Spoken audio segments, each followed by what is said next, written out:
आज हम पढ़ रहे हैं आधुनिक भारत। और आधुनिक भारत में देखेंगे विदेशी कंपनियों का आगमन। तो देखो, विदेशी कंपनियों में सबसे पहले कौन सी कंपनी आई थी? पुर्तगाल आई थी। जिस ट्रिक है ये, पीडीएफ नहीं याद रखते हैं, पीडीएफ कर लेना है। यहाँ पर पीडीएफ जो होता है पीडीएफ कर लेना है बस। तो पुर्तगाल आए थे, फिर डच आए थे, फिर अंग्रेज आए और उसके बाद फ्रांसीसी आए। ठीक है, पुर्तगाल, डच, अंग्रेज और फ्रांसीसी, इतना ही हमें जानना है। पुर्तगाल 1498 में और डच सबसे पहले 1595 में, अंग्रेज 1600 में और ये फ्रांस 1664 में। तो देखते हैं पुर्तगाली कब आए थे। 15वीं शताब्दी 1498 मई में वास्को द गामा कालीकट पे पहुंचा था। अब इनका मंतव्य क्या था? पुर्तगाली जो लोग हैं, इनका मंतव्य क्या था? इनका स्पष्ट क्या था मंतव्य? था कि व्यापार था। ये स्पष्ट था कि व्यापार करना है इनको। लेकिन इनका एक छुपा हुआ भी मंतव्य था। छुपा हुआ मंतव्य था कि ईसाई मत का प्रचार करना है, अरब को खदेड़ कर पूर्वी व्यापार पर एक का अधिकार करना है। इनका स्पष्ट मत क्या था? मंतव्य क्या था? कि व्यापार करना है। छुपा हुआ मंतव्य था कि ईसाई मत का प्रचार करना है और अरब को खदेड़ देना है और पूर्वी व्यापार पर क्या कर लेना है? एकाधिकार कर लेना है। और भारत की उस समय स्थिति क्या थी? क्योंकि देखो, भारत की जो ये जब 15वीं शताब्दी में लोग भारत आए तो गुजरात में महमूद बेगड़ा का शासन था। ठीक है, और ये जो गुजरात में महमूद बेगड़ा इसी का कुछ मजबूत शासन था। इसके अलावा बाकी सब छोटी छोटी शक्तियों में बटे हुए थे और किसी के पास नौ सैनिक थी नहीं, मतलब जल सेना किसी के पास नहीं थी और सब पूरा भारत छोटी छोटी टुकड़ियों में बटा हुआ था। केवल एक गुजरात का शासक मजबूत था, जिसको महमूद बेगड़ा कहते हैं।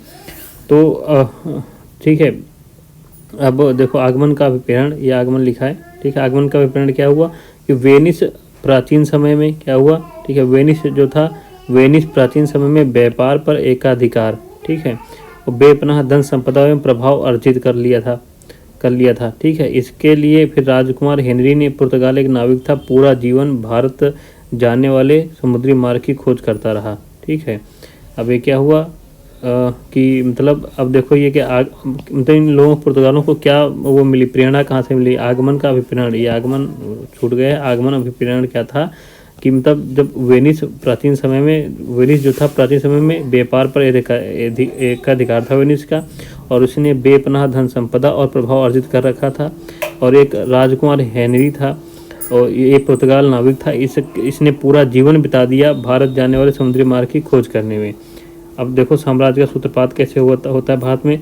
तो 1505 से प्रारंभ, ठीक है, 1505 से प्रारंभ हुआ।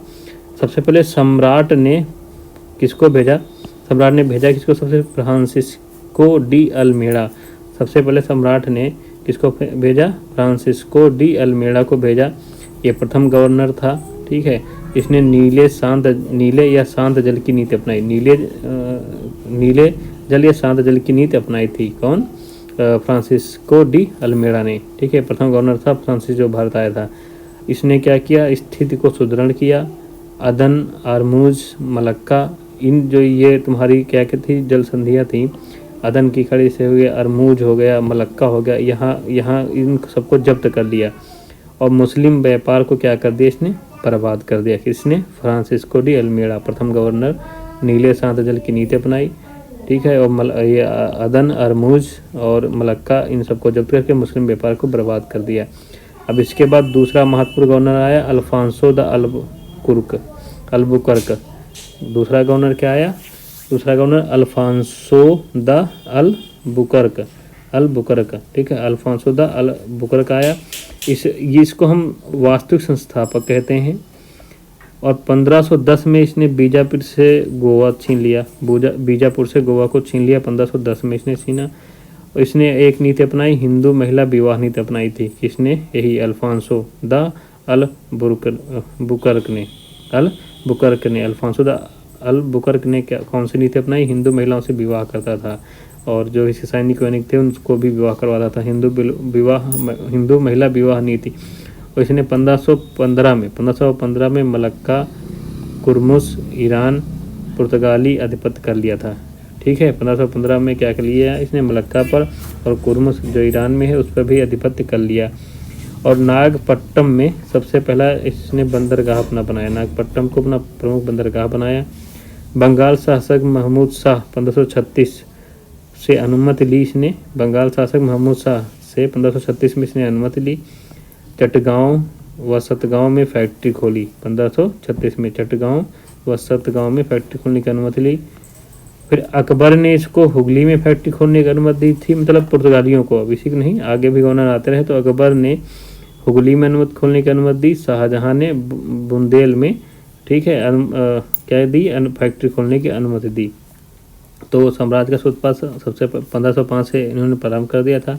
पहला गवर्नर फ्रांसिस्को डे अल्मेडा आया था, इसने नीले सांझल की नीति अपनाई, ये बहुत इंपॉर्टेंट है। दूसरा गवर्नर अल्फांसो द अलबुकर्क आया। अल्फांसो द अलबुकर्क आया, ये वास्तविक संस्थापक इसे कहते हैं, ठीक है, इसे वास्तविक संस्थापक कहते हैं। इसके बाद क्या होता है, इनका पतन के कारण भी थे। क्या कारण थे पतन के, तो इनकी पतन के कारण क्या थे, 1580 में पुर्तगाल स्पेन से जुड़ा था, ठीक है, और क्योंकि 1580 में पुर्तगाल जो स्पेन आपस में जुड़े हुए थे और स्पेन का इस समय पतन हो गया। जब स्पेन पतन हो जाए तो पुर्तगाल का भी पतन हो जाएगा। फिर क्या हुआ, दूसरा कारण क्या है, 1588 में जो हुआ था, 1588 नौसेना युद्ध में अंग्रेज़ों से ये लोग हार गए थे। 1588 के नौसेना युद्ध में ये लोग अंग्रेज़ों से क्या हो गए, पुर्तगाली हार गए। और अंदरूनी मामलों में ने इनकी शक्ति को कमज़ोर किया। इनके कुछ अंदरूनी व्यक्तिगत मामले थे जिसमें भी इनकी शक्ति कमज़ोर हुई। और कुलीन वर्ग का ज़्यादा प्रभाव था, व्यापारियों को महत्व कम दिया जाता था। धर्म में असहिष्णु थे, ये धर्म के मामले में असहिष्णु थे और धर्मांध थे, ठीक है, और मुनाफे तक ही सीमित थे। डकैती और लूटमार इनका काम था, ठीक है। ब्राज़ील खोज के बाद भारत पर इन्होंने ध्यान कम दिया। जब ब्राज़ील पर इन्होंने खोज कर ली, उस पर अधिकार करे, तो भारत पर ध्यान भी इनका कम हो गया था। और राजा का नियंत्रण, ठीक है, व्यापारियों पर ज़्यादा था। राजा का नियंत्रण व्यापारियों पर ज़्यादा था, तो इनके पतन के कारण हो गए। तो पतन के कारण वही है, मतलब ये पुर्तगाल स्पेन से जुड़ा हुआ था। 1580 में पुर्तगाल स्पेन का पतन हुआ। इनके 1588 में नौसेना युद्ध हुआ था जिसमें अंग्रेजों से हार गए थे। इनके अंदरूनी मामलों में इनकी शक्ति कमज़ोर हुई। कुलीन वर्गों का ज़्यादा प्रभाव था। धर्म के मामले में असहिष्णु थे और धर्मांध थे। मुनाफे तक केवल सीमित रहे। लूटमार और डकैती करते थे। ब्राज़ील की खोज के बाद इन्होंने भारत पर ध्यान कम कर दिया और राजा का नियंत्रण ज़्यादा था व्यापारियों पर। ये पतन के कारण थे। अब और कुछ देख लेते हैं, डच को अब देख लेते हैं। डच आए, इसके बाद क्या आते हैं, वही PDF मतलब पुर्तगाल हो गया। डच आए, तो डच इन्होंने क्या किया, डच जो है ये हॉलैंड या नीदरलैंड के निवासी हैं। डच लोग कहाँ के थे, अगर कोई क्वेश्चन आ जाता है तो हॉलैंड या नीदरलैंड के निवासी हैं। देखो ये जो है हमारे नोट्स, स्पेक्ट्रम और घटना चक्र दोनों जो क्वेश्चन आते हैं उसे मिलते जुलते हैं, दोनों से मिले हैं और इनसे इम्पॉर्टेंट है, ज़्यादा कुछ है नहीं इसमें। तो डच जो थे हॉलैंड या नीदरलैंड के निवासी थे। और सबसे पहले देखो डच आया भारत में। डच कौन सा आया था, तो 1596 में कार्नेलिस दी हाउटमैन आया था। ये फर्स्ट डच है जो भारत आया था 1596 में। कार्नेलिस दी हाउटमैन ये भारत पहले आया था, नीचे भी कहीं लिखा होगा। तो आगमन एवं गतिविधियाँ क्या थी, तो इन्होंने 16वीं सदी में व्यापारिक संगठन बनाया। 16वीं सदी में क्या किया इन्होंने, डचों ने व्यापारिक संगठन बनाया। तकनीक विकसित की, जहाज रानी, ठीक है, तकनीक विकसित की इन्होंने, उस तकनीक से जहाज रानी बनाया। और ये नवीन एकदम प्रयोग था। ये जहाज़ का नाम था फ्लूट शिप। ये बेहद हल्का था और पूर्णतः व्यापारिक संस्था थी। डचों की जो संस्था थी जो आई थी यहाँ पर, ये पूर्णतः व्यापारिक संस्था थी। और इनकी जो टेक्निक थी फ्लूट शिप, ये बहुत हल्का था, तो इनको समुद्र यात्रा करने में बड़ा आराम मिलता था। और डच ईस्ट इंडिया कंपनी की स्थापना, ठीक है, कैसे हुई, तो फर्स्ट डच जो था वही था ये कार्नेलिस डी हाउटमैन। ये आया था सुमात्रा एवं बनताम 1596 में आया था। सुमात्रा एवं बनताम में 1596 में आया था। 1602 में क्या हुआ, डच संसद द्वारा डच संयुक्त कंपनी की स्थापना हुई। 1602 में डच संसद द्वारा डच संयुक्त कंपनी की स्थापना हो गई थी। अब इन्होंने फैक्ट्रियाँ कहीं, डच ने सबसे पहले अपनी फैक्ट्री कहाँ खोल ली, तो 1605 में मछलीपट्टनम में इन्होंने फर्स्ट फैक्ट्री खोली थी। पहली फैक्ट्री उन्होंने 1605 में मछलीपट्टनम में खोली डचों ने। या क्वेश्चन पूछ सकता है, आया भी कई बार क्वेश्चन। 1605 में डचों ने मछलीपट्टनम में अपनी पहली फैक्ट्री खोली मछलीपट्टनम में। 1610 में पुलिकट में खोली। 1616 में सूरत में खोली। 1653 में चिंसुरा में खोली। 1658 में कासिम बाजार में खोली और 1663 में कोचिन में खोली। तो प्रथम इन्होंने कहाँ खोली थी ये, 1605 में मछलीपट्टनम में, फिर 1610 में पुलिकट, 1616 में सूरत, 1653 चिंसुरा, 1658 कासिम बाजार, 1663 कोचिन। फिर पुर्तगाली सत्ता पर डच का प्रहार। पुर्तगाली सत्ता पर डचों ने 1659 में तंजौर तट पर नागापट्टम डचों ने पुर्तगालियों से जीत हासिल की। ठीक है, 1659 में तंजौर तट पर नागापट्टम में क्या हुआ, डचों ने पुर्तगालियों से जीत हासिल की थी। ठीक है, और डच व्यापार क्या करते थे, काली मिर्च मसालों का व्यापार करते थे, काली मिर्च और मसालों का व्यापार करते थे। और ये इंडोनेशिया इनका मुख्य केंद्र था। इंडोनेशिया क्या था, इनका मुख्य केंद्र था। ये सोरे का निर्यात करते थे, अफीम, रेशम और सूती वस्त्र का भी ये लोग व्यापार करते थे। और डच और अंग्रेज़ों का युद्ध हुआ। ठीक है, डच और अंग्रेज़ों का युद्ध 1707 में मुगल व्यापारिक फरमान जो मिल गया था। ठीक है, इनको अंग्रेज़ों को ना मिला था, 1717 में मुगल व्यापारिक फरमान अंग्रेज़ों को मिला था ना, फर्रुखसियार ने दिया था। और इस फरमान के कारण अंग्रेज आगे बढ़ गए और डच पीछे हो गए। ठीक है, और 1759 का बेदरा युद्ध हुआ। 1759 का ये बेदरा युद्ध, यही इंपॉर्टेंट है इसमें। बेदरा युद्ध हुआ जिसमें अंग्रेजों की तरफ से कौन था, क्लाइव था, द्वारा ये डच हो गए, पराजित हो गए और इससे इनका डच का भविष्य भारत से खत्म हो गया। कौन सा युद्ध, अगर ये युद्ध आएगा, यही युद्ध इंपॉर्टेंट है, 1759 का बेदरा युद्ध। इसमें क्लाइव ने अंग्रेजों की तरफ से लड़ा और डचों को परास्त कर दिया और डच का भविष्य भारत से खत्म हो गया। अब पतन क्या था, उत्साह कम था, वेतन कम था, निजी व्यापार में सक्रिय रहते थे, कंपनी हित की अनदेखी करते थे, संसाधन बहुत कम थे इनके पास। दक्षिण पूर्व एशिया मसाला व्यापार पर ज़्यादा, दक्षिण पूर्व एशिया में मसाला व्यापार ज़्यादा ध्यान दिया, इधर भारत पर ध्यान नहीं दिया, इसलिए इनका क्या हो गया, पतन हो गया, ये डच हो गए। उसके बाद पुर्तगाली भारत की समय रेखा अगर हम एक बार देख लें चार्ट में, ठीक है, तो 1498 में वास्को दी गामा कालीकट पहुंचा, जहां उनका स्वागत जमोरिन ने किया था। किसने स्वागत किया था, जमोरिन ने। पुर्तगालियों के बाद पढ़े 1498 वास्को डी गामा कालीकट पहुंचे थे और उनका स्वागत किसने किया था, जमोरिन ने किया था कालीकट पर। 1503 में कोचीन में पहला पुर्तगाली फोर्ट बनाया गया। 1503 में पहला पुर्तगाली फोर्ट बना, कहाँ, कोचीन में। 1505 में कन्नौर में सेकेंड पुर्तगाली फोर्ट बना, 1505 में। 1509 में मिस्र अरब जमोरिन के संयुक्त पोत को द्वीप की लड़ाई में हरा दिया था।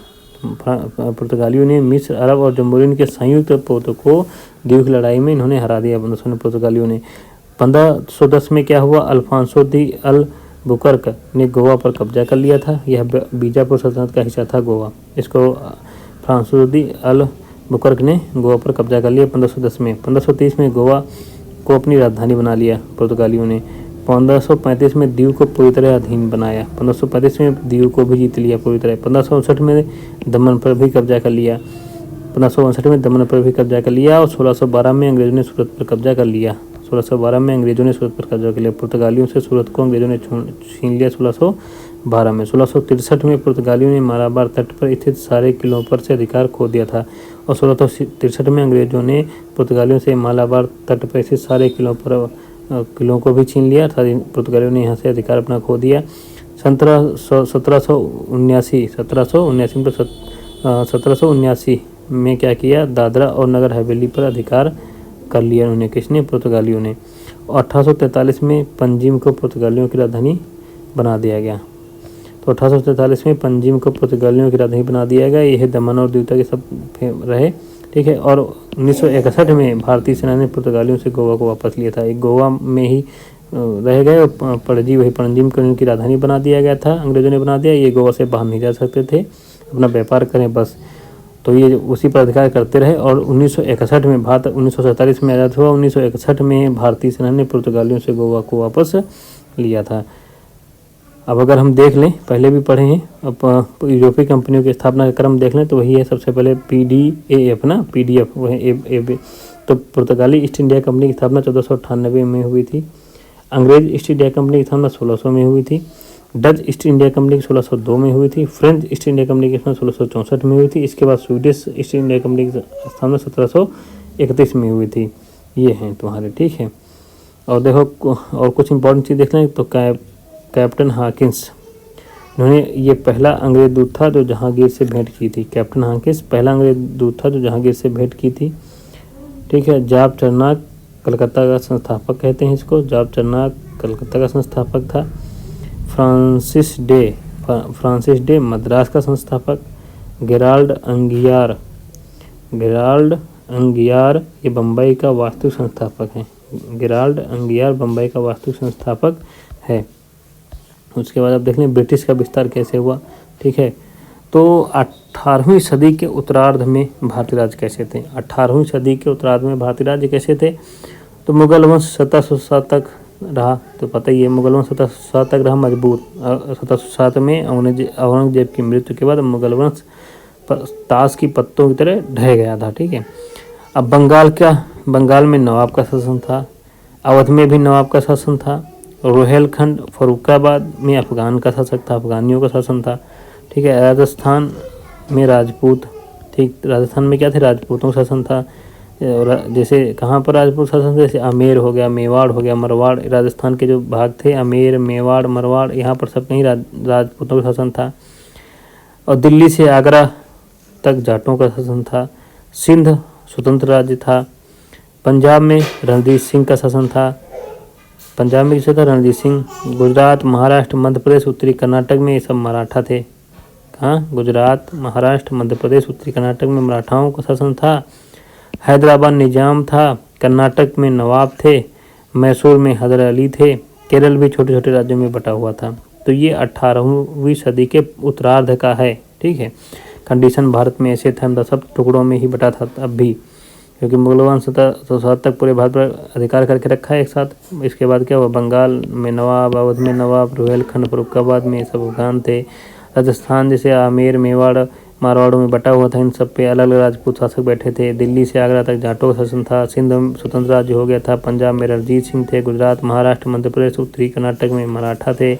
हैदराबाद में निजाम थे। कर्नाटक में नवाब थे। मैसूर में हैदर अली थे। केरल भी छोटे छोटे राज्यों में बटा हुआ था। अब राजनीतिक दशा कैसी थी, 18वीं सदी के उत्तरार्ध में देख लिया, छोटे छोटे राज्यों में बटे हुए थे भारत पूरा। मराठे सर्वाधिक शक्तिशाली थे, सभी प्रमुख शक्तियों के साथ संघर्ष इनका चल रहा था। सबसे ज़्यादा इस समय मराठे शक्तिशाली थे, लेकिन मराठों का भी जो था ना, सबसे दुश्मनी थी। जितने भी सभी शक्तियाँ थी भारत में, जितने भी छोटी छोटी शक्तियाँ, बड़ी शक्तियाँ, सबसे लड़ाई किसकी थी, मराठों की थी। इनका काम ही था, जब जरूरत होती लूटते थे और अपना काम चला लेते थे। इन्होंने कभी एकीकरण नहीं किया, ठीक है। उत्तराधिकार का संघर्ष, हर जगह उत्तराधिकार का संघर्ष, चाहे मराठे सरदार भी आपस में लड़ रहे थे, जो भी थे राजा बनने के लिए तड़प रहे थे, बस राजा बना दो, उनको कुछ भी करना पड़े। राज्यों में साम्राज्य विस्तार की, मतलब आपस में साम्राज्य विस्तार के लिए प्रतिस्पर्धा थी कि उस पर लूट लो, उसको अपने में कब्जा कर लो, ये सब चल रहा था। सैन्य व्यवस्था में पिछड़ापन था, कुछ नयापन था नहीं। उत्तर पश्चिम से नादिर शाह अब्दाली, अहमद शाह अब्दाली, इनके भी आक्रमण चल रहे थे उत्तर पश्चिम से ना, ये नादिर शाह अब्दाली और अहमद शाह अब्दाली भी आक्रमण कर रहे थे, ये भी लूट रहे थे भारत को अच्छे से। उत्तर एवं पश्चिम भारत में राजनीतिक अस्थिरता, उत्तर और पश्चिम भारत में राजनीतिक अस्थिरता थी, कोई स्थिरता नहीं थी, सब अस्थिरता थी, सब तितर बितर पड़ा हुआ था। यूरोपीय, ब्रिटिश, फ्रांसीसी कंपनियां भारत पर नियंत्रण करना चाहती थी ना भाई, जब लड़ रहे हो आपस में एक दूसरे की मदद करके, ब्रिटिश और फ्रांसीसी कंपनियां भी नियंत्रण चाहती थी। अब इसी समय विस्तार क्या हुआ, सर्वोच्च शक्ति कौन होगी, आंग्ल और फ्रांसीसी 10 तो बाहर हो गए थे बेदरा के युद्ध से 1759 में, ठीक है। बेदरा का युद्ध कब हुआ था इसमें, ठीक है, ये हुआ था ना बेदरा का 1759 में, इसमें तो 10 बाहर हो गए थे, ठीक है। उसके बाद अब फ्रांसीसियों के से शक्ति लड़ाई चल रही थी कि जो फ्रांसीसी अंग्रेजों में जो जीतेगा वही पावरफुल यहाँ पर बनेगा, वही राज्य करेगा। तो इसमें क्या था, वाणिज्यिक हितों का संरक्षण, विस्तार की आवश्यकता और महत्वाकांक्षा, यही सब कारण थे। कर्नाटक एवं यूरोप में राजनीतिक घटनाएं कैसे हुई, कर्नाटक एवं यूरोप में, अब जो यूरोप में भी ये फ्रांसीसी अंग्रेज लड़ रहे थे अपने विस्तार के लिए, ठीक है। तो यूरोप में अगर इनकी लड़ाई होती थी तो अंग्रेज और फ्रांसीसी की, तो यहाँ भारत में भी शुरू हो जाती थी। अभी देखो सबसे पहला युद्ध हुआ था, फर्स्ट कर्नाटक युद्ध हुआ, फर्स्ट 3 कर्नाटक युद्ध हुए, जिसमें फर्स्ट कर्नाटक युद्ध हुआ 1740 में। कब हुआ, 1740 में। दरअसल ये ऑस्ट्रिया के उत्तराधिकार युद्ध से सब प्रभावित था। ऑस्ट्रिया में उत्तराधिकार युद्ध चल रहा था, शुरू हुआ 1740 में, उसी से प्रभावित होकर यहाँ कर्नाटक में भी युद्ध शुरू हो गया 1740 में। और कर्नाटक में भी कर्नाटक ना, फर्स्ट कर्नाटक युद्ध में कर्नाटक के नवाब पद के उत्तराधिकार का संघर्ष था कि कर्नाटक में नवाब कौन बनेगा, इसके लेकर यहाँ पे उत्तराधिकार भी का ही संघर्ष था। अब स्पष्ट रूप से तो कर्नाटक में उत्तराधिकार का संघर्ष है, लेकिन अप्रत्यक्ष रूप से यहाँ पर भी क्या है, अंग्रेज और फ्रांसीसी लड़ रहे थे। यूरोप में अंग्रेज फ्रांसीसी लड़ रहे थे, तो यहाँ भी उन्हीं शत्रुता का विस्तार हुआ कि यहाँ भी भारत में भी लड़ने लगे। और फिर ये खत्म कैसे हुआ फर्स्ट कर्नाटक, तो मेन है 1748 में एक्स ला सापेल की संधि हो गई यूरोप में, अंग्रेज और फ्रांसीसी के बीच। जब 1748 में एक्स ला सापेल की संधि हुई, जब वहाँ यूरोप में इनका युद्ध खत्म हुआ, तो यहाँ भी युद्ध क्या हो गया, समाप्त हो गया। भारत पर कोई तत्कालिक प्रभाव तो नहीं पड़ा, ना अंग्रेजों को लाभ हुआ, ना फ्रांसीसियों को लाभ हुआ। लेकिन सबसे बड़ी बात जो हुई है, भारतीय राजाओं की कमजोरी उजागर हो गई और जल सेना का महत्व स्पष्ट हो गया कि जल सेना जिसके पास मजबूत है वही राज्य करेगा। ठीक है, अब सेकंड युद्ध शुरू हो जाता है। कर्नाटक का सेकंड युद्ध शुरू होता है 1751 से 1755 तक चलता है। ठीक है, अब ये प्रथम की तरह अनिर्णित रहा। जैसे प्रथम युद्ध हुआ था उसका कोई निर्णय स्पष्ट नहीं आया, ये भी अनिर्णित ही रहा। और दक्षिण भारत में फ्रांसीसी कमजोर हो गए थे। ठीक है, और पांडिचेरी की संधि हुई और इसी के द्वारा 1755 में पांडिचेरी संधि हुई। इसके द्वारा ये युद्ध क्या हो गया, समाप्त हो गया। और कर्नाटक युद्ध में यही था कि हैदराबाद का उत्तराधिकार लेकर और कर्नाटक के उत्तराधिकार को लेकर युद्ध हुआ था। हैदराबाद में मुजफ्फर जंग और नासिर जंग से आपस में टक्कर हो रही थी और मुजफ्फर जंग को फ्रांसीसी सपोर्ट कर रहे थे, नासिर जंग को ब्रिटिश कर रहे थे हैदराबाद में। ठीक है, हैदराबाद में मुजफ्फर जंग को फ्रांसीसी और नासिर जंग को ब्रिटिश। और कर्नाटक में अनरुद्दीन और दोस्त अली मोहम्मद के दामाद चंदा साहब के भी संघर्ष हो रहा था। अब ये दोस्त अली के जो दामाद थे चंदा साहब, इनको फ्रांसीसी सपोर्ट कर रहे थे। अनरुद्दीन को कौन कर रहा था, ब्रिटिश सपोर्ट कर रहे थे। तो ये उत्तराधिकार संघर्ष इनका चल रहा था। और ये खत्म कब हुआ, सेकंड कर्नाटक युद्ध ये हुआ था 1755 में, पांडिचेरी की संधि से खत्म हुआ। ठीक है, इसमें अब फ्रांसीसी कमजोर हो गए थे। थर्ड हुआ जो कर्नाटक युद्ध 1757 से 63 तक चला। 55 में खत्म हुआ, 2 साल बाद फिर शुरू हो गया। 1757 से 63 तक चला एक थर्ड कर्नाटक युद्ध। और इसी में वांडीवास का युद्ध हुआ 1760 और 61 में। 1760 और 61 में इसमें इस वांडीवास, जैसे बदेरा के युद्ध जो हुआ था उसमें डचों का भविष्य खत्म, वांडीवास युद्ध 1760 से 61 में हुआ। इससे फ्रांसीसी राजनीतिक भविष्य पर रोक लग गई, मतलब इनका भविष्य खत्म हो गया। ठीक है, और 1763 में पेरिस की संधि हुई। इससे दक्षिण भारत में अंग्रेज स्वामी बन गए, फ्रांसीसी का काम खत्म। 1763 में फ्रांसीसी। तो देखो 3 युद्ध हुए फ्रांसीसी और अंग्रेजों के बीच में। कर्नाटक के एक 1740 में शुरू हुआ था, ये 1748 में एक्स ला सापेल की संधि से खत्म हुआ। दूसरा हुआ 1751 से 55 में, तो 1755 में पांडिचेरी संधि से खत्म हुआ। तीसरा जो हुआ पेरिस 1763 में पेरिस संधि से खत्म हुआ। और ये वांडीवास के युद्ध भी इम्पोर्टेंट है 1760-61 में। अब यहाँ पर क्या हुआ, फ्रांसीसी खत्म हो गए, अंग्रेजों का शासन मजबूत हो गया। आगे देखते हैं फ्रांसीसियों की असफलता के कारण क्या थे। वही थे पीछे हमने पढ़ लिया, अंग्रेज की व्यापारिक एवं आर्थिक श्रेष्ठता थी। ठीक है, क्योंकि 1736 और 1756 में उन्होंने 2.5 गुना अधिक व्यापार कर लिया था। ठीक है, कंपनी का स्वरूप फ्रांसीसी सरकारी थे, ये निजी कंपनी थी अंग्रेजों की बंगाल विजय हो गई थी। ठीक है ना, 1756 में उन्होंने क्या किया था, वो युद्ध जीता था ना पश्चिमी बंगाल में ना। ठीक है, 1756 में। और उसके बाद डुप्ले को वापस भेज दिया गया 1754 में। और लाली की आदूरदर्शिता, लाली गवर्नर जनरल था फ्रांस, डुप्ले के बाद आया था क्या कहते हैं फ्रांसीसियों का। और विलियम पिट की नीति क्या हुई, इसने इंग्लैंड का युद्ध मंत्री विलियम पिट कूटनीतिक बहुत अच्छा था। यूरोप में फ्रांस के विरुद्ध ऐसे अभियान छेड़े कि फ्रांस उसी में उलझ गया था। विलियम पिट ने यूरोपीय राजनीति, फ्रांस इस समय कई देशों से युद्ध में उलझा हुआ था, इंग्लैंड बचा रहा। और पृथक द्वीप पर स्थित, क्योंकि और इसका ना इंग्लैंड अलग भी था, द्वीप है ना, वहाँ पर कोई जा भी नहीं सकता था, इसलिए युद्धों से बचा हुआ। फ्रांस युद्धों में उलझा हुआ था, इसलिए हारे। अंग्रेजों में परस्पर सहयोग की भावना थी। और फ्रांसीसी जल सेना का कमज़ोर होना, फ्रांसीसी जल सेना रूप में कमज़ोर भी थी, ये थे कारण। अब अन्य यूरोपीय शक्तियों की तुलना में अंग्रेज श्रेष्ठ क्यों थे, तो देखो इनका सफल क्यों। ठीक है, कि भाई ये शक्तिशाली भी थे, इनको व्यापार भी बढ़ गया था, व्यापारिक कंपनी संरचना अंग्रेज कंपनी निजी थी, इनकी नौसेना सर्वोच्च थी, औद्योगिक क्रांति हुई थी, सूत कताई, भाप इंजन, मशीन, करघा आदि, कपड़ा, धातु कर्म, भाप शक्ति, कृषि उत्पादन इनसे बढ़ा था ये सब अंग्रेजों के। इनका सैन्य कौशल भी, अनुशासन भी अच्छा था अंग्रेजों का। अस्थायी सरकार थी इनके पास। 1688 में गौरवमयी क्रांति की अपवाद सहित इंग्लैंड में दक्ष राजतंत्र के साथ स्थायी सरकार रही।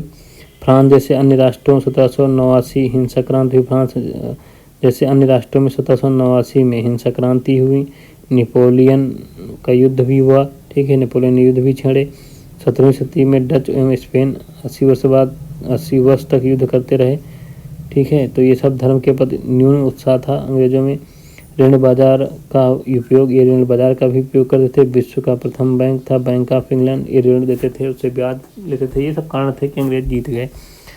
उसके बाद ब्रिटिश विजय के समय भारत की स्थिति क्या थी, तो वही औरंगजेब गलत नीतियों की देखो औरंगजेब क्या था, 1700 में ख़त्म हो गया था। औरंगजेब ख़त्म होने के बाद क्योंकि मुगल साम्राज्य की स्थिरता क्षीण हो गई थी, 1707 तक तो खड़ा रहा, लेकिन इसके बाद सेना प्रशासनिक व्यवस्था दो स्तंभों पर टिकी थी। औरंगजेब सेना और प्रशासनिक व्यवस्था पर, और दोनों स्तंभ क्या हो गए, ढहरा गए औरंगजेब की मृत्यु के बाद। ठीक है, तो मुगल पतन के कारण ये थे, औरंगजेब की जिम्मेदारी थी इसमें। ठीक है, धार्मिक एवं दक्कन नीतियाँ इसकी बहुत जिम्मेदार हैं। और दूसरा कारण था कि निरंतर युद्ध, कृषि गति स्थिर थी, व्यापार एवं उद्योग में ह्रास, ये सब का आर्थिक पतन भी हो गया, क्योंकि ये दक्कन अभियान चलाते रहे ना दक्षिण भारत पर शासन करने के लिए, तो हमेशा युद्ध करते ही रहे। इससे कृषि भी पिछड़ गई, व्यापार भी पिछड़ गया, उद्योग भी पिछड़ गया, इससे आर्थिक पतन हो गया। कमजोर उत्तराधिकारी हुए, अब औरंगजेब उत्तराधिकारी भी सब निकम्मे हुए। ठीक है, उत्तराधिकारियों के राजा बनने की लड़ाई भी इनकी चलती रही। उसके बाद उत्तराधिकार के स्पष्ट सुनिश्चित नियमों का अभाव था कि उत्तराधिकारी कौन बनेगा, इसका कोई स्पष्ट या सुनिश्चित नियम नहीं थे। मुगल सेना या कुलीन वर्ग का क्षय हो गया था, मुगल सेना कुलीन वर्ग का क्षय होने लगा था। दरबारी प्रतिस्पर्धा एवं शत्रुता, दरबार में लोग आपस में ही घृणा और शत्रुता बना बैठे, एक दूसरे के सपोर्ट नहीं कर रहे थे। और सबसे बड़ी चुनौती मराठा चुनौती थी। आर्थिक संकट आया था, जिसे आर्थिक संकट में जागीरदारी संकट भी कहते हैं। मुगल राज्य व्यवस्था की प्रकृति ठीक थी, यूरोपियों का आगमन हो चुका था, विदेशी आक्रमण बढ़ गए थे, राष्ट्रवाद की भावना का अभाव था, वंशानुगत निरंकुश था एवं केंद्रीकृत सरकार थी। ठीक है, तो ये सब कारण थे हारने के, मुगल के मतलब बर्बाद होने के और अंग्रेजों के बढ़ने के। अब स्वतंत्र क्षेत्रीय राज्यों का उदय 3 श्रेणियों में देखते हैं। स्वतंत्र क्षेत्रीय राज्यों का उदय हो गया था ना औरंगजेब के बाद। तो उत्तराधिकारी राज्य क्या थे, उत्तराधिकारी राज्य थे हैदराबाद, बंगाल और अवध। उत्तराधिकारी राज्य कौन थे, हैदराबाद, बंगाल और अवध। तो हैदराबाद में निजाम उल मुल्क कौन था, निजाम उल मुल्क सैयद बंधुओं को ठिकाने लगाने में मोहम्मद साहब की मदद भी की थी इसने। निजाम उल मुल्क ने सैयद बंधुओं को ठिकाने लगाने में मोहम्मद शाह की मदद भी की थी। हैदराबाद में था निजाम उल मुल्क शासन स्थापित किया स्वतंत्र राज्य। बंगाल में क्या था, उत्तराधिकारी राज्य थे ना, बंगाल ये उत्तराधिकारी राज्य है हैदराबाद में निजाम उल मुल्क। ठीक है, और फिर दूसरा है बंगाल, इसमें मुर्शीद कुली खां 1717 में गवर्नर बना था यहाँ का बंगाल का। ठीक है, इसके बाद शुजाउद्दीन बना 1727 में नवाब बना। फिर शुजाउद्दीन के बाद बना अलीवर्दी खां, 1739 में नवाब बना। अलीवर्दी खां के बाद सिराजुद्दौला बना। इसके बाद प्लासी के बाद बक्सर के काम ख़त्म। ठीक है, प्लासी के ज़मीन का काम ख़त्म हो गया था सिराजुद्दौला का।